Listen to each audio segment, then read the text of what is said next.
So hello class, in the previous videos we have completed till chapter 13, that was atmosphere. Now we'll start with chapter 14, that is insulation. So let's start with the introduction. As you all know, sun is the only major source of energy.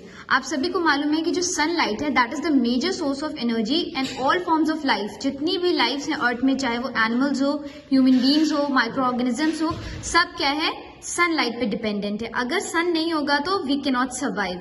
We can not think about our life without solar energy. क्यों? Sun provide करता है light, heat, ठीक है, जिसकी वजह से एक temperature maintain रहता है अर्थ पे.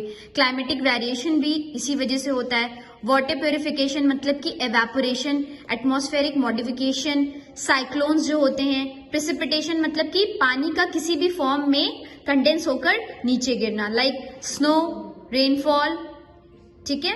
फोटोसिंथेसिस की बात करते हैं. फोटोसिंथेसिस आपको पता है कि the process by which the plants make their own food. So ये सारी चीजें पॉसिबल है just because of sunlight. Therefore हम समझते हैं कि आइए आगे पढ़ते हैं कि सोलर रेडिएशन होता क्या. अब सोलर रेडिएशन को कहते क्या है, एक उसका टेक्निकल टर्म है insolation. Let's start. Insolation is a short form of incoming solar radiation. अब आपको बता दूं कि इनकमिंग मतलब आती हुई, सन से जो अर्थ के सरफेस पे जो रेडिएशन पड़ती है उसको कहते हैं इनकमिंग सोलर रेडिएशन, यानी कि insolation. The radiant energy received by the earth from the sun. Earth receive करता है किससे? सन से. अब आपको बता दूं, सभी को पता होगा कि सन इज अ स्टार. सन एक स्टार है जो कि hydrogen and helium gases, lighter gases से बना हुआ है.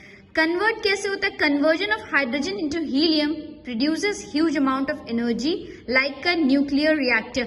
जब क्या होता है कि सन के अंदर का हाइड्रोजन हीलियम में कन्वर्ट हो जाता है तो उस प्रोसेस पे बहुत ज्यादा एनर्जी रिलीज होती है, लाइक अ न्यूक्लियर रिएक्टर. जैसे कि एक न्यूक्लियर रिएक्टर एनर्जी रिलीज करता है, in the same manner the sun produces huge amount of energy. Now what happens? This energy is spread in all the directions. ठीक है, ये एनर्जी क्या होती है, सारे डायरेक्शंस में स्प्रेड होती है. अब आपको सभी को पता है कि सन एक जगह तो एनर्जी देता नहीं है. For example, you are sitting in Allahabad, so in Kanpur also there will be the energy of sun. तो सन अपनी एनर्जी को जिस तरफ, जिस अर्थ के पार्ट में सन का उस टाइम डायमेंशन है, उस सारे पार्ट्स पे क्या होगी, सन की एनर्जी डाइवर्स होगी.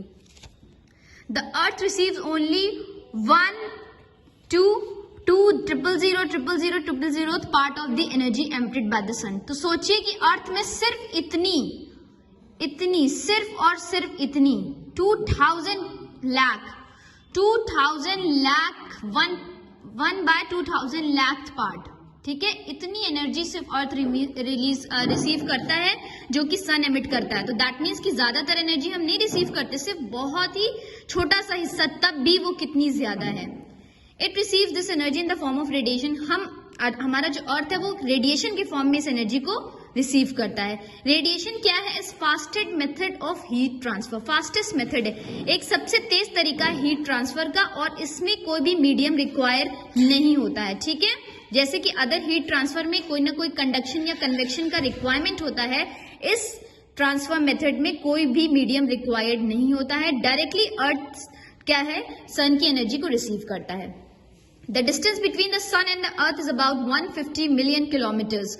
अब क्या है, अर्थ और सन के बीच का डिफरेंस आपको मालूम ही है, मैंने पढ़ाया है पहले, 150 मिलियन किलोमीटर्स है.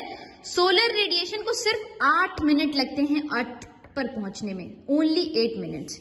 Now you can see super fast radiation सबसे फास्टेस्ट है. 8 मिनट में 150 किलोमीटर का डिस्टेंस कवर कर जाती है रेडिएशन और अर्थ तक पहुंच जाती है. ठीक है, अब हम बात करते हैं एडवांटेज की, मतलब इंसुलेशन की क्या एडवांटेज है. आप सभी को मालूम होगा कि अभी मैंने डिस्कस किया है कि ये एक constant source of energy to the earth है. अर्थ के लिए एक बहुत ज्यादा इंपॉर्टेंट है और लगातार एनर्जी मिल रही है. फॉर एग्जाम्पल, पेट्रोल है, डीजल है, इससे भी हमें एनर्जी मिलती है, लेकिन एक टाइम के बाद खत्म हो जाएगा ना, जब आप यूज करोगे तभी मिलेगा. लेकिन सन तो जब तक रहेगा, जब तक it is in the sky, तब तक हमें एनर्जी मिलती रहेगी लगातार और डेली मिलेगी. ठीक है, सन की एनर्जी हमें जब तक लाइफ है अर्थ पे, जब तक earth is very much present, तब तक एनर्जी मिलती रहेगी. नेक्स्ट क्या है, फोटोसिंथेसिस. फोटोसिंथेसिस आपको पता है कि the process by which the plants make their own food. Plant जब अपना खुद फूड बनाता है तो उसको उस टाइम सनलाइट की जरूरत पड़ती है. ठीक है, और भी फॉर्म्स ऑफ लाइफ है, जैसे कि depend on plants for their food. कुछ भी, जैसे हम लोग हैं, एनिमल्स हैं, हम लोग भी तो किस पर डिपेंडेंट है, प्लांट पर डिपेंडेंट है कि नहीं अपने फूड. के लिए, और प्लांट किस पर डिपेंडेंट है? सनलाइट पे। तो सब इनडायरेक्टली और डायरेक्टली किससे कनेक्टेड है?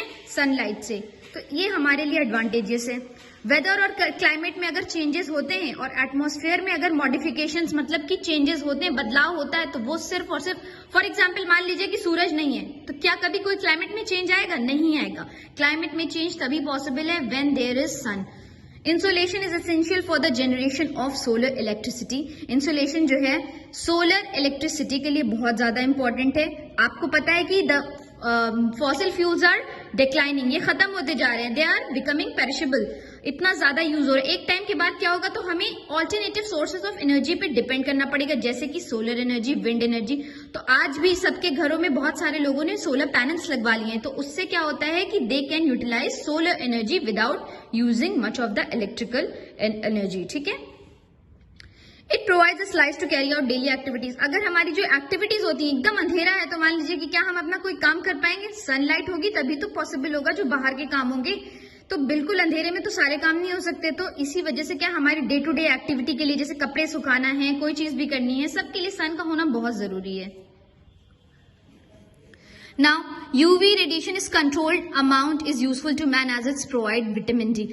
आपको अभी तक मैंने बताया था कि यूवी रेडिएशन बहुत ज्यादा हमारे लिए क्या होता है? हार्मफुल होता है। But if it is received in a controlled amount, अगर एक कंट्रोल्ड अमाउंट में हमें मिल रहा है यूवी रेडिएशन, तो एक विटामिन डी का काम करता है, और ये हमारे लिए बहुत ही यूजफुल है। हमारी बॉडी के लिए विटामिन डी, हमारे बोन्स के लिए it is very useful. Different wave bands of insulation are used in remote sensing and in aerial photography. अब क्या है वेव बैंड्स? मतलब कि सोलर रेडिएशन के जो वेव्स होते हैं, सोलर रेडिएशन हमको वेव्स में रिसीव होती है। मैंने बताया था ना शॉर्ट वेव, लॉन्ग वेव के बारे में।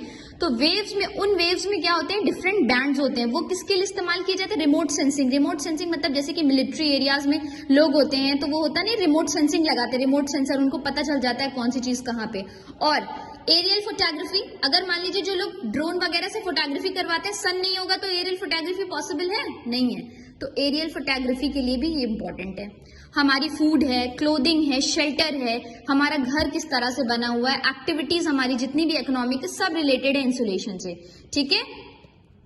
Receive by the region that we live in, और कहाँ पे, ये जिस भी रीजन में हम रहते हैं वहां पर जब भी कोई भी सनलाइट रिसीव होती है तो ही हमारा काम हो पाता है। चाहे वो जान लीजिए फॉर एग्जांपल खेतों में फसल लगी हुई है, तो उसके लिए क्या चाहिए? सनलाइट चाहिए कि नहीं चाहिए? क्लोथिंग है, क्लोथिंग के लिए भी मान लीजिए कि किसी जगह पे सन नहीं होता, बहुत कम सोलर रेडिएशन की पहुंच पाती है, तो वहां पे क्लोथिंग सब डिपेंड करती है ना। मान लीजिए कि सन है तो हम कैसे कपड़े पहनते हैं? मतलब कॉटन क्लोथ्स, ज्यादा वुलन नहीं। तो ये सब डिपेंड करता है। शेल्टर, घर हमारे कैसे बने? जैसे कश्मीर में स्लैंटिंग घर बने होते हैं। क्यों? क्योंकि वहां पे बर्फ गिरती है। ठीक है। हमारे यहाँ जैसे कि यूपी साइड एरिया में क्या होता है कि यहाँ बहुत गर्मी होती है, तो यहाँ पे घर नॉर्मल होते हैं। तो सब डिपेंडेंट है सन के ऊपर। जैसा सन होगा वैसा लोगों का खाने पीने का, कपड़े पहनने का, शेल्टर का तरीका होता है। ठीक है। इंसुलेशन और the solar energy reaches the earth in the form of electromagnetic waves. अभी मैंने आपको बताया कि जो सोलर एनर्जी है अर्थ पर पहुंचती है किस तरह से? Electromagnetic waves. अब ये इलेक्ट्रोमैग्नेटिक वेव्स होती क्या है? ये bundle of rays of different wavelengths, अलग अलग वेवलेंथ की रेज जो किरणें होती हैं उनका एक बंडल बना होता है, उसी से इलेक्ट्रोमैग्नेटिक रेज ये कंबाइंडली कहलाती है। ठीक है। Wavelength is the distance between two consecutive crest और two consecutive troughs of the wave. Wave length क्या होता है? आपको ये दिखा देती हूँ। ये देखिए, ये इस तरह से वेव आती है, इस टाइप से। देखिए ओवल शेप में बनी है, फिर उसके बाद क्या कॉन्केव, कॉन्वेक्स हो गई, कॉन्केव हो गई, कॉन्वेक्स हो गई, कॉन्केव हो गई, कॉन्वेक्स हो गई, कॉन्केव हो गई। अब आप देखिए ट्रू, इस पार्ट को ट्रू बोलते हैं, और ये जो उठा हुआ ओवल पार्ट है इसको क्रेस्ट बोलते हैं। ये क्रेस्ट है, ये भी क्रेस्ट है, और नीचे का हिस्सा ट्रू कहलाता है। तो वेवलेंथ क्या होती है? Distance between two consecutive crest. ये एक क्रेस्ट है, ये दूसरा क्रेस्ट है, इन दोनों के बीच के डिफरेंस को क्या नाम दिया गया? क्रेस्ट। ठीक है। और ट्रू, देखिए ये एक ट्रू है, ये एक ट्रू है, तो दोनों के बीच के डिफरेंस को कहते हैं वेवलेंथ। तो याद रखिएगा, दो क्रेस्ट के बीच का डिफरेंस और दो ट्रू के बीच के डिफरेंस को हम बोलते हैं wavelength. Wavelength depends upon the heat intensity of the heating source.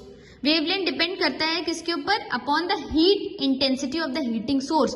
जो हमारा सोर्स ऑफ हीटिंग है, जिससे हमको गर्मी प्रोड्यूस हो रही है, जिससे हमें हीट मिल रही है, उसके उससे उसके ऊपर वेवलेंथ डिपेंड करती है। अगर मान लीजिए बहुत हीट है तो वेवलेंथ हमारी बहुत ज्यादा बंडल्स होंगे, बहुत ज्यादा डिफरेंस होगा। अगर नहीं है तो फिर हीट की इंटेंसिटी क्या होगी, फिर वेवलेंथ हमारी क्या होगी, स्मॉल होगी। It is inversely proportional to the intensity of the heat. Inversely मतलब उल्टा है, अगर if the intensity of heat is more wavelength will be shorter.